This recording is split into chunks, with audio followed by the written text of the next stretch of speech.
Hi అండి, అందరికీ నమస్తే. నేను గోపిచంద్. ఇవాల్టి ఎస్టీవీ తెనాలి న్యూస్ బులెటిన్‌లో ముఖ్యమైన వార్తా విశేషాలను ఒకసారి చూద్దాం. తెనాలిలో ఘనంగా ముగిసిన శ్రీ సుదర్శన మహాయాగం చివరి రోజు పూర్ణాహుతి కార్యక్రమంలో పెద్ద సంఖ్యలో పాల్గొన్న భక్తులు. తెనాలి వైకుంఠపురం దేవస్థానం వెలుపల పారిశుధ్య సమస్యలు. కాలువలో తొలగించిన వ్యర్థాలు రోడ్డుపై వేయడంతో ఇబ్బందులు పడుతున్న భక్తులు. గాంధీ ఆశ్రమ వ్యవస్థాపకులు వజ్రాల రామలింగాచారికి ఘన వీడ్కోలు పలికిన పట్టణ ప్రజలు. పలువురు ఆయన భౌతిక కాయాన్ని సందర్శించి నివాళులు. ఇటువంటి మరిన్ని వార్తా విశేషాలను ఈరోజు ఎస్టీవీ తెనాలి న్యూస్ బులెటిన్లో చూద్దాం. పరీక్షలు ఏవైనా ఫలితాల్లో నెంబర్ 1 వివేక. 2026 ఐఐటి జేఈఈ అడ్వాన్స్డ్ పరీక్షా ఫలితాలలో జాతీయ స్థాయి ర్యాంకులు సాధించిన వివేక విద్యా సంస్థల విద్యార్థులు. Star Srinidhi, star Srinidhi. Secure your future, save it right. Star Srinidhi, your trusted support since 2020. Ceci Delicious Sweets and Bakery, Prakasam Road, Ganganamapeta, Tenali. Convention Function Hall AC, RTC Bus Stand Outgate Eduru, Tenali. Cell number 7288856666.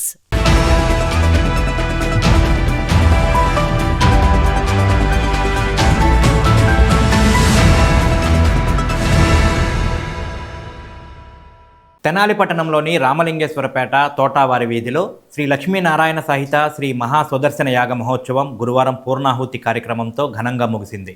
ఈ నెల 17వ తేదీన ప్రారంభమైన ఈ మహాయాగం 9 రోజుల పాటు భక్తి శ్రద్ధలతో కొనసాగింది. ఈ సందర్భంగా నిర్వాహకులు వేమూరి విజయభాస్కర్ మాట్లాడుతూ ఆంధ్రప్రదేశ్ రాష్ట్రంలో కని విని ఎరుగని రీతిలో ప్రత్యేకించి రావి పుల్లలను ఉపయోగించి శ్రీ మహాసుదర్శన యాగ మహోత్సవాన్ని తెనాలిలో నిర్వహించినట్లు తెలిపారు. యాగం విజయవంతంగా పూర్తి కావడంలో సహకరించిన ఋత్వికులు, భక్తులు, సేవకులకు ఆయన కృతజ్ఞతలు తెలిపారు. వేదాంతం నాగమారుతి పర్యవేక్షణలో మొత్తం 21 మంది ఋత్వికులు 7 హోమగుండాలతో లోక కళ్యాణార్థం యాగ కార్యక్రమాలను నిర్వహించారు. 9 రోజుల పాటు వేద మంత్రోచ్చారణలు, ప్రత్యేక పూజలు, హోమాలు, ఆధ్యాత్మిక కార్యక్రమాలు కొనసాగాయి. ప్రతిరోజు భక్తులు పెద్ద సంఖ్యలో హాజరై యాగంలో పాల్గొని ప్రత్యేక పూజలు నిర్వహించారు. చివరి రోజు పూర్ణాహుతితో శ్రీ మహాసుదర్శన యాగ మహోత్సవం ఘనంగా ముగిసింది. యాగం అనంతరం భక్తులకు తీర్థప్రసాదాలు పంపిణీ చేసి పెద్ద ఎత్తున అన్నప్రసాద వితరణ చేపట్టారు.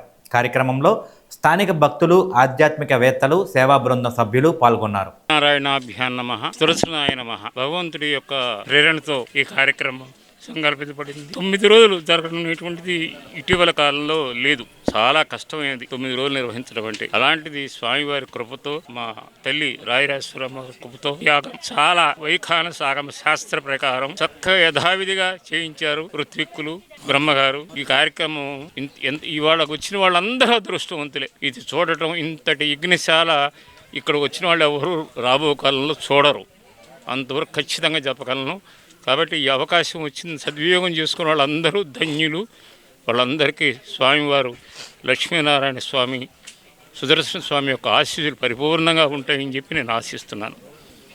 శ్రీలక్ష్మీ వల్లభారంభాం వికనోమని మధ్యమాం అస్మదాచార్య పర్యంతం వందే గురు పరంపర. వైఖాన భగవత్ శాస్త్రోక్తంగా 9 రోజుల దీక్షతో శ్రీ లక్ష్మీనారాయణ సుదర్శన యాగం ఎంతో వైభవంగా సంపూర్ణమవుతోంది. ఈ రోజున స్వామివారికి సర్వకుండాల్లో కూడా పూర్ణావతి అంతహోమంతో ఈ యాగం సంపూర్ణమవుతుంది. ఈ కార్యక్రమం ఎంతో భక్తి శ్రద్ధలతో యజమానులుగా పీటల మీద కూర్చొని లోకక్షేమం కోసం వేమూరి విజయభాస్కర్ గారి దంపతులు, సీతాదేవి గారు ధర్మపత్ని సమేతలు ఎంతో వైభవంగా జరిపించారు. వారికి సహకరించినటువంటి మిత్రులకి సత్యనారాయణ గారికి అందరికీ కూడా శ్రీ లక్ష్మీనారాయణ సుదర్శన స్వామివారి పరిపూర్ణ కృపా కటాక్షాలని భగవదాశిస్సులుగా ఆచార్యవర్గం తరఫున అందజేస్తూ ఉన్నాం. తెనాలి పట్టణం అంతా కూడా సుభిక్షంగా ఉండాలి, తద్వారా రాష్ట్రం, దేశం కూడా సస్యశ్యామంగా ఉండాలని జరిపేటువంటి ఈ మహోత్తమ యాగంలో పాల్గొన్న వాళ్ళందరికీ కూడా పేరు పేరున స్వామివారి ఆశీస్సులు అందజేస్తూ ఉన్నాం. ఈ రోజున ఉదయం నుంచి విష్ణుక్షేణ పూజ, పుణ్యాహవాచనం, స్వామివారి సుప్రభాత సేవ, తదనంతరం విశేష హోమాది కార్యక్రమ లక్ష్మీనారాయణ సుదర్శన యాగం, తదనంతరం స్వామివారికి అభిజిత్ లగ్నంలో పూర్ణాహుతి కార్యక్రమం జరుగుతుంది. తదనంతరం ఈ యొక్క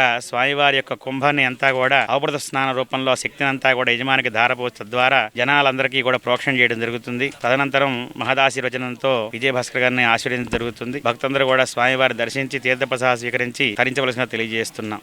లోక కళ్యాణార్థం ఈ లక్ష్మీనారాయణ యజ్ఞం అనేది జరిగింది. ఇది సంకల్ప బలంతోనే జరిగింది. ఎందుకంటే అనారోగ్యంగా ఉన్న శ్రీ వేమూరి విజయభాస్కర్ గారు దంపతి సమేతంగా ఈ యజ్ఞం చేయటం అనేటువంటిది దట్టు లోక కళ్యాణార్థం ఈ యజ్ఞాలు జరిగింది. ఈ యజ్ఞాలు నేను ఇంతవరకు ఇంత బాగా చేసినటువంటి యజ్ఞాన్ని నేను చూడలేదు. ఈ వచ్చినటువంటి వాళ్ళు, ఇక్కడికి విచ్చేసినటువంటి వాళ్ళ యొక్క జన్మ ధన్యమైపోయిందని చెప్పుకోవచ్చు.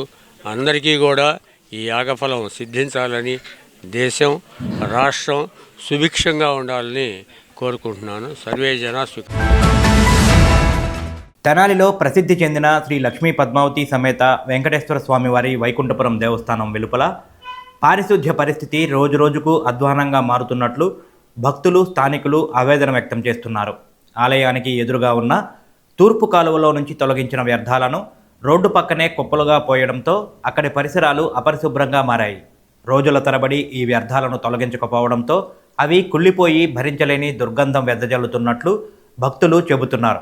ముఖ్యంగా ముత్యంశెట్టిపాలెం మీదుగా ఆలయానికి వచ్చే భక్తులు ఈ దుర్వాసన కారణంగా ముక్కు మూసుకుని ప్రయాణించాల్సిన పరిస్థితి ఏర్పడిందని వాపోతున్నారు. కాలువలో నుంచి తీసిన చెత్తను ఆలయం ఎదుటే నిల్వ చేయడం ఒక సమస్య కాగా, అదే ప్రాంతంలో బయట నుంచి తెచ్చి పడేస్తున్న కొబ్బరి బోండాలు, ఇతర చెత్త కూడా పేరుకుపోవడంతో పరిస్థితి మరింత దిగజారిందని స్థానికులు పేర్కొంటున్నారు. ప్రశాంత వాతావరణంలో స్వామివారిని దర్శించుకోవాలని వచ్చే భక్తులు ఆలయం చుట్టుపక్కల నెలకొన్న అపరిశుభ్ర పరిస్థితులు చూసి అసంతృప్తి వ్యక్తం చేస్తున్నారు. వెంటనే స్పందించి చెత్త కుప్పలను తొలగించడంతో పాటు దేవస్థానం పరిసర ప్రాంతాల్లో శాశ్వత పారిశుద్ధ్య చర్యలు చేపట్టాలని సంబంధిత అధికారులు, మున్సిపల్ యంత్రాంగాన్ని భక్తులు కోరుతున్నారు. తెనాలికి చెందిన శ్రీ మహాత్మా సేవా శాంతి ఆశ్రమ వ్యవస్థాపకులు, గాంధేయవాది వజ్రాల రామలింగాచారి తీవ్ర అనారోగ్యంతో బుధవారం మృతి చెందిన విషయం తెలిసిందే. ఆయన మరణ వార్తతో తెనాలి పట్టణంలో విషాద వాతావరణం నెలకొంది. సమాజ సేవ, గాంధేయ సిద్ధాంతాల ప్రచారంలో జీవితాంతం కృషి చేసిన రామలింగాచారి సేవలను పలువురు గుర్తు చేసుకుంటూ నివాళులర్పించారు. ఆయన భౌతిక కాయాన్ని బురిపాలెం రోడ్డులోని శ్రీ మహాత్మా సేవా శాంతి ఆశ్రమంలో ప్రజల సందర్శనార్థం ఉంచారు. గురువారం ఉదయం నుంచే పట్టణ ప్రముఖులు, సామాజిక కార్యకర్తలు, ఆశ్రమ సభ్యులు పెద్ద సంఖ్యలో ఆశ్రమానికి చేరుకొని రామలింగాచారి భౌతిక కాయాన్ని సందర్శించారు.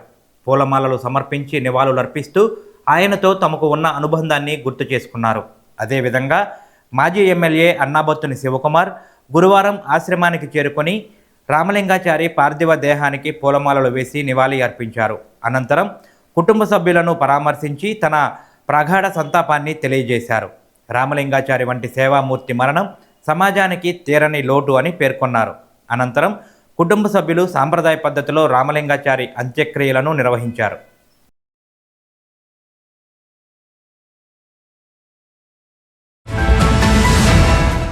తెనాలికి చెందిన వైఎస్ఆర్సీపీ నాయకుడు జలగం రామకృష్ణ జన్మదిన వేడుకలను గురువారం పట్టణంలో ఘనంగా నిర్వహించారు.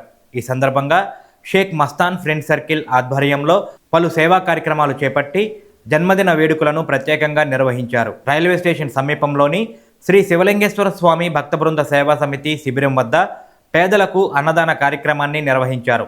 పెద్ద సంఖ్యలో పేదలు, నిరుపేదలకు భోజనాన్ని అందించి సేవా కార్యక్రమాన్ని చేపట్టారు. ఈ కార్యక్రమంలో తట్టుకోళ్ల అశోక్ యాదవ్, శానంపూడి రఘురామిరెడ్డి, రమణ, రాజేష్, చిన్ని తదితరులు పాల్గొన్నారు. ప్రతిరోజు నిత్యాన్నదానం మరి అన్నార్తులు జరిగే రైల్వే స్టేషన్ రోడ్లో మరి కుర్రాసేని గారి ఆధ్వర్యంలో శివలింగేశ్వర స్వామి భక్త బృంద సేవా సమితి ఆధ్వర్యంలో దాదాపు 8 సంవత్సరాల నుంచి నిత్యం జరుగుతూనే ఉంది. అట్లాగే మరి ఈరోజు మా మిత్రుడు, సోదరుడు, రాష్ట్ర వైఎస్ఆర్సీపీ నాయకులు ట్రేడ్ యూనియన్ కూడా చేశాడు 3 జిల్లాలకి. జలగం రామకృష్ణ గారి జన్మదిన సందర్భంగా మరి మిత్రులంతా కలిసి ఈ అన్నదాన కార్యక్రమంలో పాల్గొనడం చాలా సంతోషంగా ఉంది. దాదాపుగా ప్రతి నెలలో 2-3 సార్లు ఈ కార్యక్రమం వస్తా ఉన్నాం. అందరికీ చెబుతా ఉన్నాం. మళ్ళీ తెనాలి నియోజకవర్గంలో పుట్టినరోజు కానీ వాళ్ళ కుటుంబంలో ఏ వేడుకలు ఉన్నా కానీ ఇట్లాంటి సేవా కార్యక్రమాలు చేయండి అని చెప్తూనే ఉన్నాం. అట్లాగే మా గురువు గారు, మా బాస్ అంటే నేను ప్రత్యేకంగా చెప్పాల్సిన లేదు, చెబుతూ ఉంటారు. ఇట్లాంటి సేవతో పాటు విద్యాదానం కూడా చేయండి. ప్రతి కుటుంబంలో ఒక మనిషికి విద్యాదానం చేయండి అని చెబుతూ ఉంటారు. ఆ విద్యా దానం చేయడం వల్ల వాళ్ళ కుటుంబం కానీ వాళ్ళు మరి అత్యున్నత అధికారంలోకి వెళ్ళడం కానీ ఏదో ఒక స్థానంలో అభివృద్ధి చెంది మన పేరు చిరస్థాయి నిలబడి చేసుకుంటారు. కాబట్టి అట్లాంటి సేవా కార్యక్రమం నేను చేయాలని ఈ సందర్భంగా తెలియజేసుకుంటూ ఉన్నా. వన్స్ అగైన్ జలగం రామకృష్ణ గారికి పుట్టినరోజు శుభాకాంక్షలు తెలియజేసుకుంటా ఉన్నా. రాష్ట్ర నాయకులు మన జలగం రామకృష్ణ గారి జన్మదిన వేడుకలు రైల్వే స్టేషన్ దగ్గర శ్రీ శివలింగ భక్త బృందం సేవా సమితి రైల్వే స్టేషన్ అన్నదానం జరుగుతుంది. జలగం రామకృష్ణ గారి పుట్టిన సందర్భంగా మిత్రులు ప్రసంగ రమణ గారు అట్లాగే వాళ్ళ మిత్ర బృందం అందరం కలిసి జలగం రామకృష్ణ గారి జన్మదిన వేడుకలు ఇక్కడ ఘనంగా జరుగుతున్నాయి. అట్లాగే నూరేళ్ళు ఆరోగ్యాలతో వర్ధిల్లాలని జగన్నాథకృష్ణ మనస్ఫూర్తి కోరుకుంటూ ఉన్నత జీవితంలో మంచి భవిష్యత్తు రావాలని మనస్ఫూర్తి కోరుకుంటూ సెలవు.